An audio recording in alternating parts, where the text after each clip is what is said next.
Hello, good evening everyone. Welcome you all to this video. This is part third of historical background. जो chapter हमारा अभी तक continue था जिसमें part one part two पूरे तरीके से ओवर हो गया है, ये उसका पार्ट थ्री है जिसमें मेनली हम दो एक्ट के बारे में डिस्कस करने जा रहे हैं। Government of India act 1935 and second is government of India act 1947। किस तरीके से गवर्नमेंट ऑफ इंडिया एक्ट 1935 एक रिस्पॉन्सिबल गवर्नमेंट कराता है। This is government of India act 1935। अपने आप में ये एक्ट एक बहुत बड़ा चेंज लेकर आता है। वी कैन से कि इस एक्ट के माध्यम से इंडिया के अंदर एक रिस्पॉन्सिबल गवर्नमेंट एस्टेब्लिश होना शुरू हो गई थी। तो अपने आप में ये एक बहुत ही लॉन्ग, बहुत ही लेंथी, बहुत ही ज़्यादा एक एक्सपेंड फॉर्म में एक डॉक्यूमेंट था। इस डॉक्यूमेंट का मेन मकसद एक तरीके का एक मिनी कॉन्स्टिट्यूशन कहा जा सकता है, जिस कॉन्स्टिट्यूशन के अंदर 321 आर्टिकल्स और 10 लिस्ट थी। तो this was like a constitution. अपने आप में ये एक मिनी कॉन्स्टिट्यूशन था जिसके अंदर 321 articles and 10 list. So let's start this government of India act 1935। सबसे पहली बात, इसके अंदर क्या खास बातें थी, कौन कौन सी इस एक्ट के अंदर पाई जाने वाली स्पेशलिटीज़ थी, उनके बारे में थोड़ा सी चर्चा कर ली जाए। इस एक्ट में सबसे बड़ी बात या कहूँ कि अपने आप में सबसे इम्पोर्टेंट बात इस एक्ट के अंदर जो देखने को मिलती है वो क्या थी, तो वह सबसे पहले इस एक्ट में खास बात ये कि इसने एक अखिल भारतीय मंच की स्थापना की। अखिल भारतीय संघ बोलूँ तो एक तरीके से ऑल इंडिया काउंसिल टाइप की, ऑल इंडिया काउंसिल इसने स्टार्ट की। तो उस एक्ट के माध्यम से एक ऑल इंडिया काउंसिल, ये कहूँ कि अखिल भारतीय संघ, इस तरीके की चीज़ एस्टेब्लिश हुई, जिसमें कि स्टेट्स और जितनी भी रियासत थी, प्रोविंशियल जितने भी एरियाज थे, इनको एक तरीके से यूनिट माना गया। मतलब इंडिया के अंदर जितने भी स्टेट्स हैं, जितनी भी रियासत हैं, वो सब इसी देश की यूनिट्स हैं। जैसे हम आज के टाइम में पढ़ते हैं कि इंडिया, ठीक है, यूनियन ऑफ स्टेट्स, हमारे इंडिया के अंदर सारे स्टेट्स की यूनियन होती है। इसी तरीके से इस एक्ट के अंदर ये शो करके दिखाया गया कि एक अखिल भारतीय संघ है, एक ऑल ओवर इंडिया एक काउंसिल है, और इस काउंसिल के अंदर सारे स्टेट्स और सारे प्रोविंशियल्स एरिया शामिल होते हैं। और ये सारी भी जितनी भी चीज़ें थी, इनको 3 पार्ट्स में डिवाइड कर दिया गया। 3 पार्ट्स में डिवाइड करने का मतलब समझिए मैं क्या कहना चाह रहा हूँ आपसे, कि इस एक्ट ने जितनी भी सेंटर, ठीक है, केंद्र की जितनी भी इकाइयाँ थी, इनके बीच में 3 सूचियाँ शामिल हो गई। ठीक है, केंद्र और इकाइयों के बीच 3 सूचियाँ। कौन कौन सी 3 लिस्ट की बात कर रहा हूँ मैं आपसे, जैसे कि हम लोग भी पढ़ते हैं आज के टाइम में 3 लिस्टेज, ठीक है, वही लिस्ट जो आज के टाइम में पढ़ाई जाती है, जैसे स्टेट लिस्ट, यूनियन लिस्ट और आप कंकरेंट लिस्ट बोलते हैं। इस कॉन्स्टिट्यूशन के अंदर 3 लिस्ट का जिक्र किया गया था। पहली लिस्ट कहलाती है आपकी union list, second state list, third concurrent list. पूछेंगे सर ये लिस्ट क्या होता है? भाई लिस्ट मतलब कॉन्स्टिट्यूशन के अंदर इतने सारे, मतलब अपने देश में इतने सारे सब्जेक्ट्स होते हैं। सब्जेक्ट्स बोले जैसे कि पुलिस, ठीक है, फॉरेस्ट, एजुकेशन, हेल्थ, ये सारे सब्जेक्ट्स हैं। तो इन सारे सब्जेक्ट्स को किस कैटेगरी में रखा जाए, इस सब के लिए एक लिस्ट बनाई गई थी।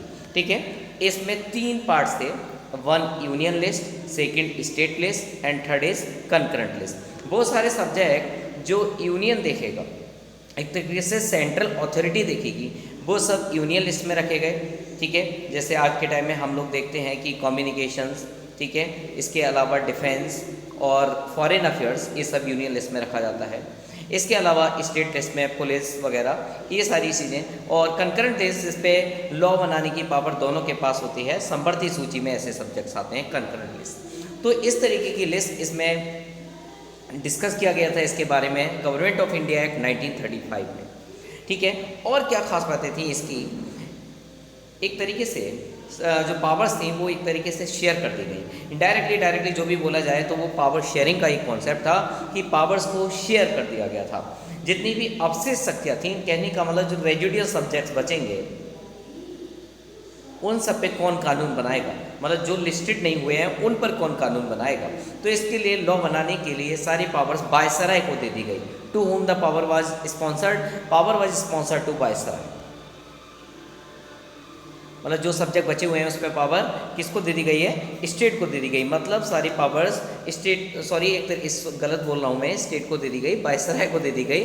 मतलब वायसराय जो है वो इस पर कानून बना सकता है। कौन कानून बना सकता है इस पर, वायसराय कानून बना सकता है। आगे बढ़े, और क्या चीज़ इसके अंदर खास बात थी, इसमें जो स्टेट्स जिनको हम प्रांत या प्रोविंशियल एरिया बोलते हैं, वहाँ पे दैध्य शासन डायरकी समाप्त कर दी गई, और एक तरीके से वहाँ पर जो प्रोविंशियल लेवल पर सेल्फ गवर्नेंस दे दी गई। मतलब डायरकी नहीं, दो तरीके का सिस्टम नहीं चलेगा, डुअल गवर्नमेंट नहीं होगी, बस सिंगल तरीके की सरकार होगी, या कहूँ कि सेल्फ गवर्नेंस का सिस्टम चलेगा। गवर्नमेंट ऑफ इंडिया के अंदर ये भी अपने आप में ये खास बात थी कि डायरकी नहीं होगी, डायरकी को एबोलिश कर लिया गया। और एक तरीके से ये देखने को मिलता है कि राज्यों को अपने दायरे में रहकर काम करना होगा। जितने भी स्टेट्स होंगे वो अपनी लिमिट्स में, अपने जो उनको दी गई जो राइट्स हैं उनके अंडर रहकर अपना काम करेंगे। ठीक है, और क्या खास बात थी इस एक्ट के अंदर, तो इस एक्ट में जो द्वैध शासन, मतलब जिसको डायरकी बोलते हैं, डुअल सिस्टम ऑफ गवर्नमेंट, ठीक है, उस तरीके की एक नई प्रणाली का शुभारंभ किया गया था, लेकिन स्टेट में नहीं, सेंटर के अंदर। तो क्या नई चीज़ थी इसके अंदर, नई चीज़ ये थी कि सेंटर के अंदर स्टेट में से तो डायरकी फिनिश की और सेंटर में ये डायरकी ले आए। तो सेंट्रल गवर्नमेंट में डायरकी सिस्टम लाया गया। जैसे कि हम लोगों ने पढ़ा था कि डायरकी सिस्टम कैसे चलेगा, तो कहने का मतलब जो यूनियन वाले सब्जेक्ट्स हैं, संघीय सब्जेक्ट जिसको बोलते हैं, वो यूनियन वाले सब्जेक्ट्स और जो आरक्षित जिनको रिजर्व सब्जेक्ट बोलते हैं, उनको अलग तरीके से विषयों में डिवाइड करना पड़ा। जैसे हमने पढ़े थे ना, ट्रांसफर सब्जेक्ट और रिजर्व सब्जेक्ट, तो इनको अलग अलग कैटेगराइज कर दिया गया। लेकिन ये प्रावधान चल नहीं पाया, या कहूँ कि ये बस बोला गया और लागू नहीं हो पाया, इशू नहीं हो पाया, ये सारी बातें थी। और 11 राज्य कितने डिवाइडेड इनटू 11 प्रोविंशियल्स, जिसमें कि प्रोविंशियल गवर्नमेंट जो बनेगी वो 11 प्रोविंशियल्स एरियाज के अंदर बनेगी, और इनको मोर पावर्स दे दी गई, या कहूँ कि ज़्यादा पावर इसको दे दी गई। इसमें और क्या खास बात थी, जो दलित कम्युनिटी थी, दलित बोले तो माइनॉरिटी, ठीक है, तो जो दलित कम्युनिटी थी, उस दलित कम्युनिटी में, और इसके अलावा विमेन महिलाओं के लिए, और जितने भी लेबर थी, उस मजदूर वर्ग के लिए अलग से निर्वाचन की व्यवस्था की गई कि there would be the separate electoral, एक सेपरेट इलेक्टोरेट होगा। किन लोगों के लिए, दलित लोगों के लिए, लेबर के लिए होगा, और किसके लिए होगा, विमेन के लिए होगा। तो इनके लिए एक सेपरेट इलेक्टोरेट की प्रोसेस पास की गई।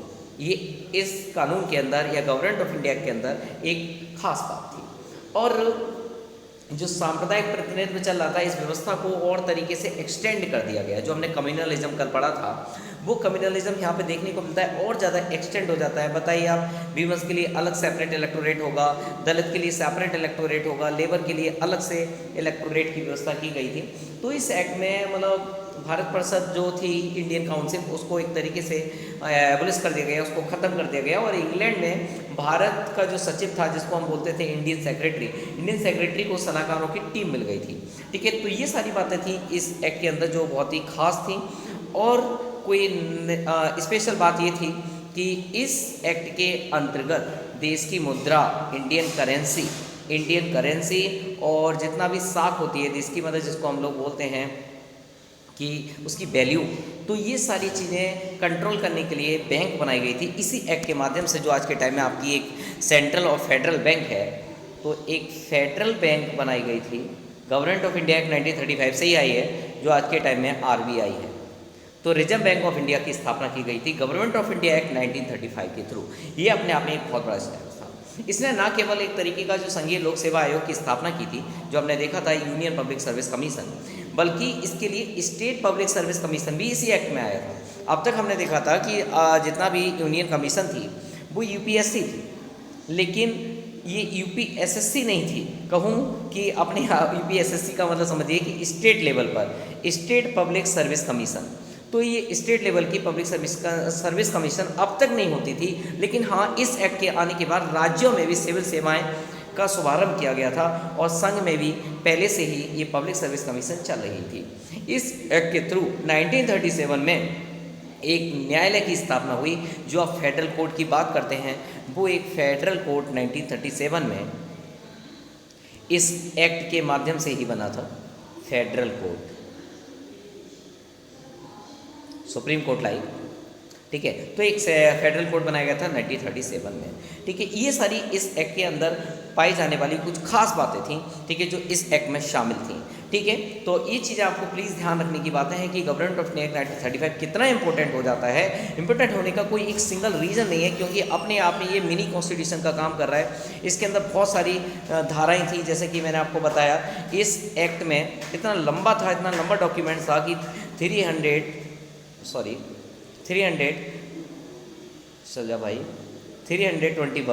इतने आर्टिकल्स, इसके अलावा लिस्ट, ठीक है, 10 लिस्ट थी इसके अंदर। तो बहुत अपने आप में बड़ा डॉक्यूमेंट था। एक तरीके से ये आज के टाइम में कॉन्स्टिट्यूशन का एक बहुत बड़ा डॉक्यूमेंट साबित हुआ, जो आगे आने वाले कॉन्स्टिट्यूशन बनाया गया उसमें काफ़ी सारी चीज़ों को शामिल किया गया था, ठीक है। तो ये चीज़ आपको यहाँ से पता चल जाती है, यही चीज़ें यहाँ पे रिटन है। एक बार दोबारा से इन पर गौर फरमा लीजिएगा। सबसे पहला कि viceroy still had a lot of power, viceroy के पास अभी भी पावर खत्म नहीं हुई थी, लेकिन हाँ एडवाइस दी जाएगी एक एग्जीक्यूटिव काउंसिल के द्वारा, वो इंडियन एग्जीक्यूटिव काउंसिल होगी।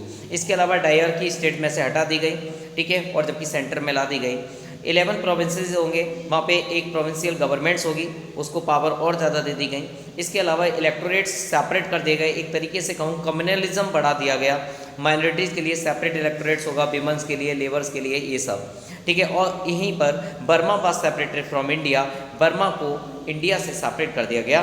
कुछ बच्चे बर्मा के बारे में नहीं जानते होंगे, जिसको आज हम लोग म्यांमार बोलते हैं। ये म्यांमार का पहला नाम बर्मा था, बर्मा इंडिया से सेपरेट कर दिया गया था। तो ये खास बातें थी। इसके अलावा कुछ नेगेटिव रिएक्शंस, क्या नेगेटिव रिएक्शंस यहाँ पे देखने को मिले इस एक्ट के अंदर। कांग्रेस ने रिजेक्ट किया इसको, इस एक्ट को, बिकॉज इट वांटेड स्वराज, क्योंकि कांग्रेस को स्वराज चाहिए था, इस तरीके की चीज़ें नहीं चाहिए थी। तो एक तरीके का इसने जो स्पेशल अलाउंस दिए गए थे माइनॉरिटीज़ को, इसको लेकर नाराज़ थी कांग्रेस नहीं चाहती थी कि माइनॉरिटीज़ में एक स्पेशल प्रोविजंस लाई जाए। सेकेंड, मुस्लिम लीग ने भी इस एक्ट को रिजेक्ट किया। ये अपने आप में बहुत इंपॉर्टेंट बात है कि मुस्लिम लीग ने क्यों रिजेक्ट किया। इसके पीछे रीजन था क्योंकि पावर है was given to the Muslims and Hindus but not guarantee the rights of minorities. ये माइनॉरिटीज़ के जो राइट्स हैं उसकी गारंटी नहीं है। अगर आप एक तरीके से पावर्स दी गई है मुस्लिम लोगों को, हिंदूज लोगों को, ये गारंटी नहीं देती माइनॉरिटीज़ के लिए। सेकंड के बाद थर्ड बात ये, नेहरू ने Congress led the Congress election campaign, उन्होंने कांग्रेस इलेक्शन कैंपेन को चलाया, winning most of the seats, काफ़ी सारी सीटों को जीता था कांग्रेस ने, that were not reserve for the minorities, वो सीटें जो माइनॉरिटी के लिए रिजर्व नहीं थी। तो Nehru replace Gandhi as leader of Congress. यहाँ ये देखने को मिला जो अब तक एक बहुत बड़े कांग्रेस के लीडर थे उसमें सबसे बड़ा रोल हुआ करता था महात्मा गांधी का, लेकिन यहाँ पर जो इलेक्शंस हुए उसमें नेहरू का नाम आगे आने लगा, क्योंकि नेहरू की लीडरशिप में उस टाइम इलेक्शंस में काफ़ी सारी सीटें कांग्रेस ने जीती थी, इसलिए यहाँ पर नेहरू ने गांधी जी को रिप्लेस कर दिया था। ये कुछ खास बातें थी इस एक्ट की जो आपको पता होना चाहिए।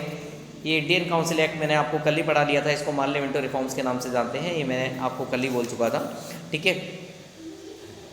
इस सब के अलावा कौन सा एक्ट पढ़ना बहुत ज़रूरी है जिसके बारे में जानकारी होनी चाहिए, 1947 का एक्ट। 1947 का एक्ट शायद मैं यहाँ पे इसको डिटेल में नहीं लेकर आया हूँ, कोई बात नहीं। देखिए एक्ट ऑफ 1947, ये जो एक्ट आया था इसको बोला जाता है कि भारतीय स्वतंत्रता अधिनियम था, इंडियन इंडिपेंडेंस एक्ट था। इसको इंडियन इंडिपेंडेंस या इंडियन फ्रीडम एक्ट के नाम से भी जाना जाता है। 1947 क्या खास बात थी इस एक्ट के अंदर?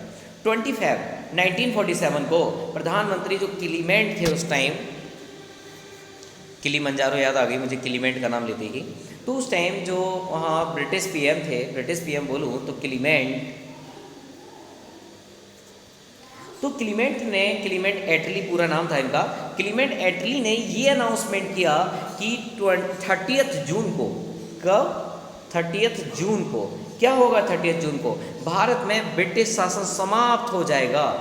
British ruling will be एबोलिश्ड and for ever, मतलब हमेशा के लिए अब 30 जून से सब कुछ शासन खत्म हो जाएगा। ये अनाउंसमेंट किसने किया?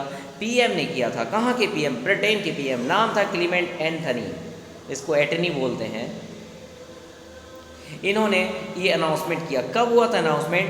20 फेब को हुआ था। कब हुआ था बेटा? 20 फेब 1947। और 30 जून से इंडिया आज़ाद हो जाएगा। ये अपने आप में खुशखबरी है कि भारतीय स्वतंत्रता अधिनियम 1947 में इतनी बड़ी बात अनाउंस हो गई। हाँ जी, इतनी बड़ी बात। और इसमें एक खास बात, इस घोषणा में जो मुस्लिम लीग थी उसने आंदोलन किया। इससे कौन नाराज हुआ? इससे नाराज हुई मुस्लिम लीग। जब ये अनाउंसमेंट हुआ, इस अनाउंसमेंट के डिसफेवर में कौन था? इसके डिसफेवर में थी मुस्लिम लीग। वही जिन्ना की बात कर रहा हूँ, जो जिन्ना कभी संग खाना खाया करते थे पंडित जवाहरलाल नेहरू के, उसी जिन्ना की बात कर रहा हूँ। तो मुस्लिम लीग इसके खिलाफ हो गई। इसने बड़ा आंदोलन किया, बहुत बड़ा मूवमेंट चलाया, भारत के विभाजन की बात की कि इंडिया को डिवाइड कर दो, 2 पार्ट में डिवाइड कर दो। जब ऐसा हुआ, फिर 3 जून 1947 को ब्रिटिश गवर्नमेंट ने फिर से ये क्लियर किया कि 1946 में जो संविधान सभा बनाई गई है, मतलब जो एक काउंसिल बनाई गई है, कॉन्स्टिट्यूशनल काउंसिल, जो संविधान सभा बनाई गई है, उसको बताया गया कि देखो संविधान सभा इन क्षेत्रों में लागू नहीं होगी जो इसको एक्सेप्ट नहीं करेंगे। मतलब ये एक अनाउंसमेंट केवल इस मुस्लिम लीग की वजह से हुआ। मतलब मुस्लिम लीग इस फेवर में नहीं थी कि 30 जून को इंडिया तो आज़ाद हो रहा है, लेकिन हमारा क्या होगा। मुस्लिम लोग एक अलग ही सपना देख रहे थे कि हमको भी अलग से देश मिलना चाहिए, हमारा भी एक अलग आधिपत्य होना चाहिए, डोमिनियंस होना चाहिए। तो जाकर 3 जून को 1947 में ये बात कही गई कि जो असेंबली बनाई है, कॉन्स्टिट्यूशनल असेंबली बनाई है, ये कॉन्स्टिट्यूशन वहाँ अप्लाई नहीं होगा जो इसको एक्सेप्ट नहीं करेंगे। मतलब जो एक्सेप्ट करेंगे उस पर ये एक्सेप्ट मतलब उस पर लागू होगा, अदरवाइज किसी भी ये लागू नहीं होगा। तो 3 जून 1947 को, जिस टाइम वायसराय हुआ करते थे लॉर्ड माउंटबेटन, सबने इनका नाम सुन रखा होगा, लॉर्ड माउंटबेटन। क्या नाम था उनका? Lord Mountbatten. तो लॉर्ड माउंटबेटन ने क्या बोला? लॉर्ड माउंटबेटन ने ही यही बात बोली कि 3 जून 1947 को अनाउंसमेंट हो गया कि जो काउंसिल बनाई जा रही है, जहां संविधान बनाया जा रहा है जिस काउंसिल के द्वारा, वो संविधान, वो कॉन्स्टिट्यूशन वहाँ अप्लाई नहीं होगा जो इसको एक्सेप्ट नहीं करेंगे। जो एक्सेप्ट करेगा उस पर ही ये लागू होगा। इसी को बोला जाता है माउंटबेटन प्लान। क्या कहा जाता है इस चीज़ को? माउंटबेटन प्लान कहा जाता है। मतलब एक तरीके से ये लॉर्ड माउंटबेटन का देश को विभाजित करने वाला प्लान था। ये प्लान ये था कि इस योजना को कांग्रेस और मुस्लिम लीग ने एक्सेप्ट कर लिया। उन्होंने कहा ठीक है, ये तो अच्छी बात है, क्योंकि ये तो मौका मिला ना मुस्लिम लीग को। इस तरीके से जो एक्ट था 1947, इसको बनाकर लागू कर दिया गया। मतलब देश में संविधान तो बन रहा था, प्रोसेस में था, लेकिन देश आज़ाद हो रहा था 30 जून को। तो फिर बात ये थी तब तक देश कैसे चलेगा। तो तब तक देश चलाने के लिए कोई कानून चाहिए, नहीं चाहिए। तो एक एक्ट लाया गया था जिसका नाम था, जो मैं आपको पढ़ा रहा हूँ, कि इंडियन इंडिपेंडेंस एक्ट 1947। चलिए पढ़ते हैं इसकी क्या खास बातें थी।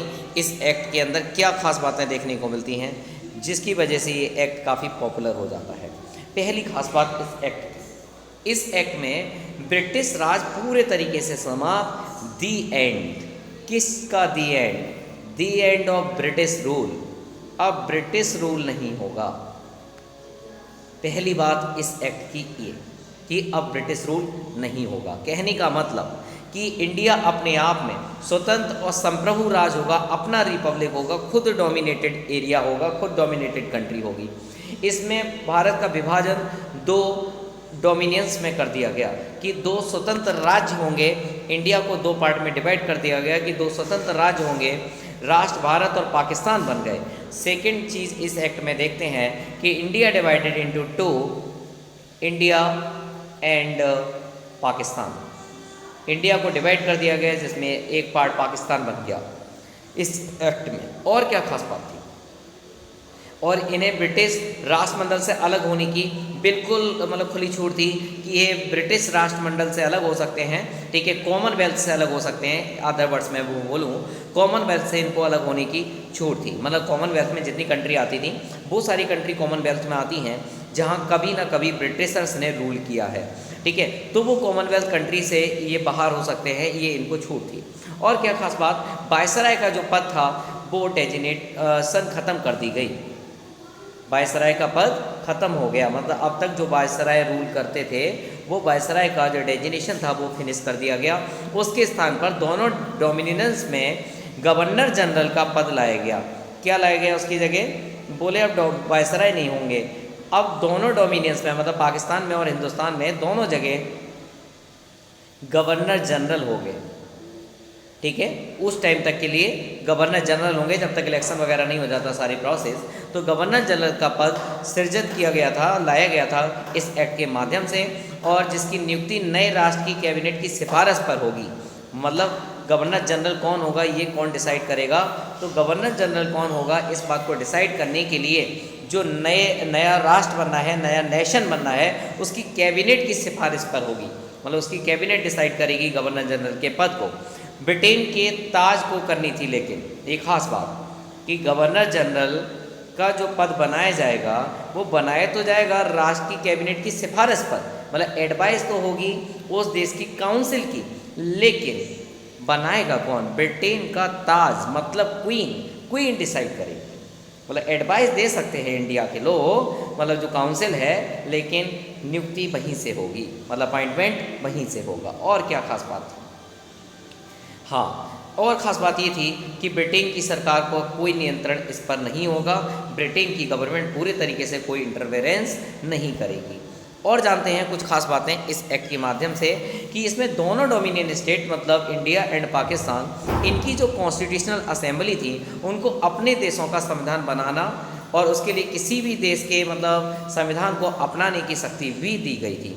मतलब इसमें ये पावर दी गई थी कि चाहे इंडिया हो और चाहे वो पाकिस्तान हो, वे कॉन्स्टिट्यूशन तो बनाएंगे अपना देश को चलाने के लिए, लेकिन ये कॉन्स्टिट्यूशन चलाने के लिए किसी भी देश का मतलब जिस देश का चाहे उस देश के कॉन्स्टिट्यूशन से हेल्प ले सकते हैं, मतलब उस देश के लॉ को अपना सकते हैं, चाहे इंडिया का कॉन्स्टिट्यूशन हो चाहे पाकिस्तान का कॉन्स्टिट्यूशन हो। ये पावर दी गई थी। इन काउंसिल्स को ये भी पावर थी किसी भी ब्रिटिश कानून मतलब ब्रिटिश टाइम में बनाया हुआ कोई कानून है उसको वे समाप्त भी कर सकते हैं। ये भी इसके अंदर खास बात थी। चाहे किसी भी कंट्री के कानून को एक्सेप्ट करें और ब्रिटेन ने जो कानून बनाया है उनके देश में उसको वे एबोलिश ख़त्म कर सकते हैं, उसको एंड कर सकते हैं, ठीक है, समाप्त कर सकते हैं। और यहाँ तक कि उन्हें ये भी फ्रीडम दे दी गई कि इस अधिनियम को निरस्त करने का अधिकार था कि जो ये अधिनियम बनाया जा रहा है 1947 में वो इसको भी ख़त्म कर लें, ये भी बोल दिया गया। मतलब एक तरीके से पूरी तरीके से आज़ादी ही कहेंगे हम इसको, हमको मिल गई आज़ादी भाई, हमको मिल गई आज़ादी। तो इसमें डोमिनियंस राज्यों को, संविधान सभाओं को ये सारी पावर्स थी।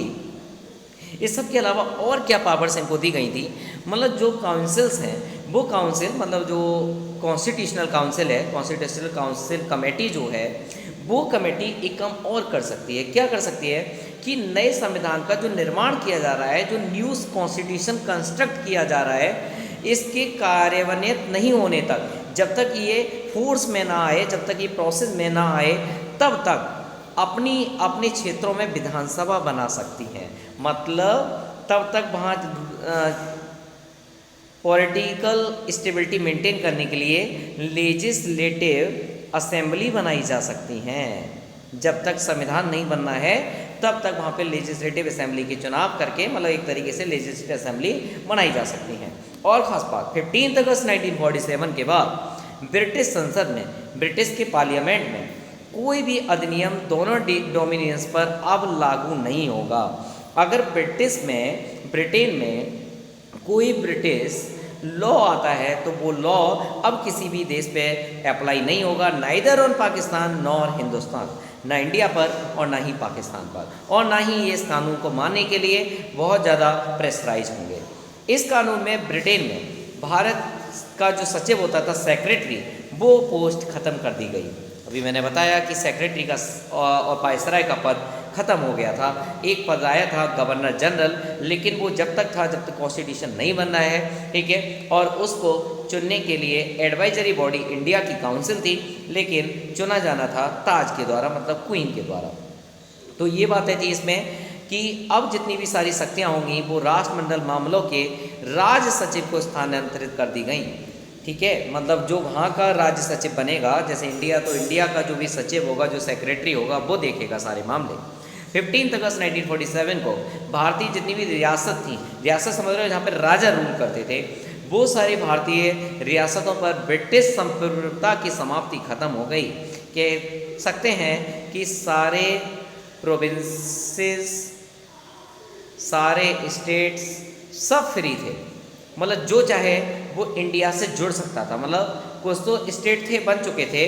फिर बात की जाती है जहाँ पे अभी भी रियासत चलती थी, रियासत बोलें किसी राजा का रूल चलता था, तो वो सारे प्रोविंस चाहे तो इंडिया को मान सकते हैं, उसमें जुड़ सकते हैं, और चाहे तो वो फ्री रह सकते हैं, संप्रभु बन सकते हैं, सेल्फ डोमिनेंस रख सकते हैं। और इसके साथ ही भारतीय रियासतों को ये फ्रीडम मिल गई, चाहे तो भाई इंडियन डोमिनेंस को एक्सेप्ट कर लो, चाहे पाकिस्तान के डोमिनेंस को एक्सेप्ट कर लो, ठीक है, किसी के भी साथ रह सकते हो। और इस अधिनियम ने नया संविधान बनाने की शक्ति दी, मतलब न्यू कॉन्स्टिट्यूशन बन के तैयार होगा। प्रत्येक डोमिनियंस इधर पाकिस्तान और इंडिया दोनों ही इस कॉन्स्टिट्यूशन के बिहाफ पर देश को चलाएंगे। मतलब भारत शासन अधिनियम 1935 के तहत उनकी प्रांतीय सभाओं में सरकार चलाने की तब तक इजाज़त दे दी गई। मतलब जो गवर्नमेंट ऑफ इंडिया एक्ट 1935 आया था उसके अकॉर्डिंग तब तक आप अरेंजमेंट कर सकते हो, मतलब जो अब तक लेजिस्लेटिव असेंबली का सिस्टम चलता था उस हिसाब से आप चला सकते हो। हालांकि ऑल्दो डोमिनियन राज्यों को इस कानून में सुधार करने का भी अधिकार था कि आप इस कानून में भी इम्प्रूवमेंट ला सकते हो। और कोई खास बात? हाँ, कुछ बातें और भी इसके अकॉर्डिंग, मतलब इस एक्ट के माध्यम से भारत का जो गवर्नर जनरल था, वो गवर्नर जनरल और जो स्टेट लेवल पर जो गवर्नर थे, राज्यों को एक संवैधानिक प्रमुख नियुक्त किया गया। मतलब वहाँ पे ये कहें कि इस एक्ट में कुछ ऐसा हुआ कि इंडिया का गवर्नर जनरल और सारे स्टेट के जो गवर्नर जनरल्स होते हैं ये कॉन्स्टिट्यूशनल हेड होंगे। कौन होंगे? Constitutional head. क्या आज भी होते हैं? भाई बिल्कुल होते हैं। आप ये समझ लो, जो गवर्नर जनरल था वो आज के टाइम में प्रेसिडेंट होता है, और जो गवर्नर्स थे वो स्टेट के गवर्नर्स होते हैं। आज भी ऐसा ही होता है। ये कॉन्स्टिट्यूशनल हेड होते हैं, ये देखते हैं कोई भी सरकार कुछ ऐसा काम नहीं करेगी जो संविधान के अगेंस्ट हो, ठीक है। ये कॉन्स्टिट्यूशनल हेड होते हैं और स्टेट के रियल हेड यही होते हैं। चलिए, और राज्यों के जो मंत्रिपरिषद होती है जिसको कैबिनेट बोलते हैं, स्टेट कैबिनेट, वो स्टेट कैबिनेट के परामर्श पर कार्य करते हैं जितने भी ये गवर्नर्स होते हैं, ठीक है। लेकिन सभी मामलों में इस बात का ध्यान रखना होता है कि कॉन्स्टिट्यूशनल मैनेजमेंट इन्हीं का होता है। और क्या खास बात, जो शाही उपाधि थी, शाही उपाधि बोले तो रॉयल टाइटल्स, भारत का सम्राट, वो टाइटल खत्म हो गया। भारत का सम्राट अब नहीं है। अब तक भारत का सम्राट एक टाइटल था, मतलब जो ब्रिटेन की क्वीन और किंग को बोला जाता था, वो अब भारत का सम्राट पद समाप्त हो गया। भारत के राज्य सचिव के द्वारा जो सेक्रेटरी था इंडिया का, स्टेट सेक्रेटरी, इसके द्वारा यूपीएससी में, मतलब सिविल सर्विसेज में नियुक्तियां करने का इसको अलाउ था। आरक्षण करने की जो प्रणाली थी वो ख़त्म हो गई। मतलब अब जो होगा वो अलग तरीके से होगा। कहें तो 15 अगस्त 1947 में जो इससे पहले के जितने भी सिविल सर्वेंट्स थे उनको वही सुविधाएं मिलती रहीं। मतलब जो यूपीएससी हम आज के टाइम में बोल रहे हैं, जो सिविल सर्वेंट पहले से ज्वाइन कर चुके थे उनको वही सर्विसेज मिलती रही, उनको मतलब जो छूट थी वो मिलती रही। लेकिन बाद में जितने भी लोग आए उनको उस कॉन्स्टिट्यूशन के हिसाब से डील किया गया। तो ये था 14 एंड 15 अगस्त 1947 की लास्ट में मिडनाइट में भारत में ब्रिटिश शासन का अंत हो गया। जबकि पाकिस्तान ने एक दिन पहले हमसे आज़ादी मनाने का उसको जुनून चढ़ा। भाई वही है ना कि बेटा बाप से बड़ा हो गया। बेटा बाप से बड़ा कभी नहीं होता है। लेकिन हाँ, पाकिस्तान ने बनने की पूरी कोशिश की। उन्होंने अपना देश 14 अगस्त की रात को आज़ाद मान लिया, जबकि हम लोगों ने अपनी आज़ादी 15 अगस्त 1947 को मनाई। इस तरीके से जो इंडिपेंडेंट स्टेट्स बने, इंडिपेंडेंट डोमिनियन स्टेट्स जो बन गए, भारत और पाकिस्तान, इनको सारी शक्तियाँ ट्रांसफ़र कर दी, सारी पावर्स सबके पास अपनी अपनी पावर्स पहुंच गई। लॉर्ड माउंटबेटन नए डोमिनियन स्टेट के, हमारे इंडिया के, भारत के गवर्नर जनरल बने। उन्होंने जवाहरलाल नेहरू को भारत का पहला प्रधानमंत्री बनाया। इस तरीके से पंडित जवाहरलाल नेहरू, पंडित जवाहरलाल नेहरू, जिनको चाचा नेहरू कहते हैं, इनको शपथ दिलाई, इनको ओथ किसने दिलाई? गवर्नर जनरल लॉर्ड माउंटबेटन, इन्होंने इनको शपथ दिलाई। और फिर पंडित जवाहरलाल नेहरू हमारे देश के पहले पीएम बन गए थे। तो ये सारी बातें थी इस एक्ट के अंदर जो मैंने आपसे शॉर्ट में डिस्क्राइब की आपको। बहरहाल मुग़ल बादशाह शाह आलम 1764, ये बहुत सारी चीज़ें थी जो कि हम हिस्ट्री में पढ़ेंगे, ठीक है। तो ये एक्ट है 1947 का। इसमें आपको बहुत सारी चीज़ें याद रखनी है। जो इम्पोर्टेंट बातें हैं कि इसमें जो अंतरिम सरकार बनी, जिसको हम इंटरिम गवर्नमेंट बोलते हैं, इस इंटरिम गवर्नमेंट में जवाहरलाल नेहरू जो थे वो एक तरीके से सारे वो मामले देखते थे जो राष्ट्रमंडल से जुड़े हुए मामले थे, फॉरेन अफेयर्स के जितने मामले थे वो इंटरिम गवर्नमेंट में जवाहरलाल नेहरू ही देख रहे थे। सरदार वल्लभ भाई पटेल जो कि एक होम मिनिस्ट्री को देख रहे थे, इसके अलावा जो सूचना और प्रसारण होता है वो सब वही देख रहे थे। राजेंद्र प्रसाद उस टाइम फूड और हेल्थ, मतलब फूड एंड एग्रीकल्चर, ये सारे मामले वो देख रहे थे। जॉन मथाई उस टाइम इंडस्ट्रियल और जितना भी नागरिक आपूर्ति होती है उसको देख रहे थे। मतलब इस तरीके से सारे लोगों को अपनी अपनी जिम्मेदारियां थी इंटरिम गवर्नमेंट के अंदर। फिर स्वतंत्र भारत में जो मंत्रिमंडल बना, इंटरिम क्या होता है? जब कोई सरकार नहीं होती तब सरकार जो चलाता है वो इंटरिम हुआ, मतलब ये इंटरिम गवर्नमेंट की मैं बात कर रहा था। फिर जब गवर्नमेंट बन गई, जब मंत्रिमंडल बन गया हमारा, तब कौन क्या बना? तो जवाहरलाल नेहरू वहाँ पीएम बने, सरदार वल्लभ भाई पटेल होम मिनिस्टर बने, डॉक्टर राजेंद्र प्रसाद को उस टाइम खाद्य और कृषि विभाग दिया गया था, ठीक है। ये सारा मौलाना अब्दुल कलाम थे जिनको एजुकेशन मिनिस्टर बनाया गया था, ठीक है। और जॉन मथाई पहले रेलवे मिनिस्टर बने थे।